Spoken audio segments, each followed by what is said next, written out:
कभी तो अपने आलस्य का हिसाब करो, सफल क्यों नहीं हुए खुद से सवाल करो। नमस्कार, सारा एक पहल से मैं हूं एस आर ठाकुर। यह कहानी एक ऐसे आलसी आदमी की। वह कुछ काम धाम नहीं करना चाहता था। वह दिन व निठल्ला बैठकर सोचता रहता था कि किसी तरह कुछ खाने को मिल जाए। वह एक दिन यूं ही घूमते घूमते आम के एक बाग में जा पहुंचा। वहां रसीले आमों से लदे कई पेड़ थे। रसीले आम देखकर उसके मुंह में पानी आ गया और आम तोड़ने वह एक पेड़ पर चढ़ गया।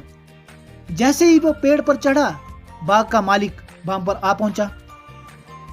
बाग के मालिक को देखकर आलसी आदमी डर गया और जैसे तैसे पेड़ से उतरकर वहां से भाग गया। भागते भागते वह एक जंगल में जा पहुंचा। वह पूरी तरह से थक चुका था, इसलिए वह एक पेड़ के नीचे बैठकर आराम करने लगा। तभी उसकी नजर एक लोमड़ी पर पड़ी। उस लोमड़ी की एक टांग टूटी हुई थी और वह लंगड़ा कर चल रही थी। लोमड़ी को देखकर आलसी आदमी सोचने लगा कि ऐसी हालत में भी इस जंगली जानवरों से भरे जंगल में यह लोमड़ी कैसे बच गई। इसका अब तक शिकार कैसे नहीं हुआ। जिज्ञासा में वह एक पेड़ पर चढ़ गया और वहां बैठकर देखने लगा कि अब इस लोमड़ी के साथ आगे क्या होगा। कुछ ही पल बीते थे, पूरा जंगल शेर की भयंकर दहाड़ से गूंज उठा, जिसे सुनकर सारे जानवर डर कर भागने लगे। लेकिन लोमड़ी अपनी टूटी टांग के साथ भाग नहीं सकती थी। वह वहां पर खड़ी रही। शेर लोमड़ी के पास आने लगा। आलसी आदमी ने सोचा अब शेर लोमड़ी को खाकर चला जाएगा, लेकिन आगे जो हुआ वह कुछ अजीब था। शेर लोमड़ी के पास पहुंचकर खड़ा हो गया। उसके मुंह में मांस का एक टुकड़ा था, जिसे उसने लोमड़ी के सामने गिरा दिया। लोमड़ी ने शांति से मांस के टुकड़े को खाया। थोड़ी देर बाद शेर वहां से चला गया।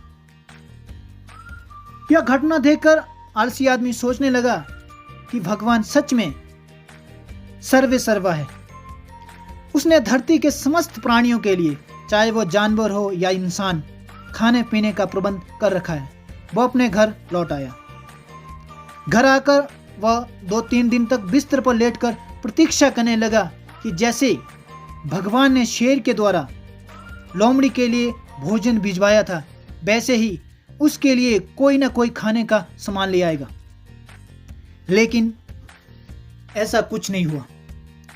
भूख से उस आलसी आदमी की हालत खराब होने लगी। आखिरकार उसे घर से बाहर निकलना ही पड़ा। घर के बाहर उसे एक पेड़ के नीचे बैठे हुए बाबा दिखाई पड़े।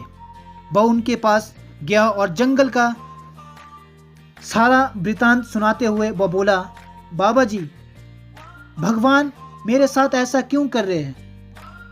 उनके पास जानवरों के लिए भोजन का प्रबंध है, लेकिन इंसानों के लिए क्यों नहीं? बाबा जी ने उस आलसी आदमी के लिए एक शानदार उत्तर दिया, बेटा, ऐसी बात नहीं है।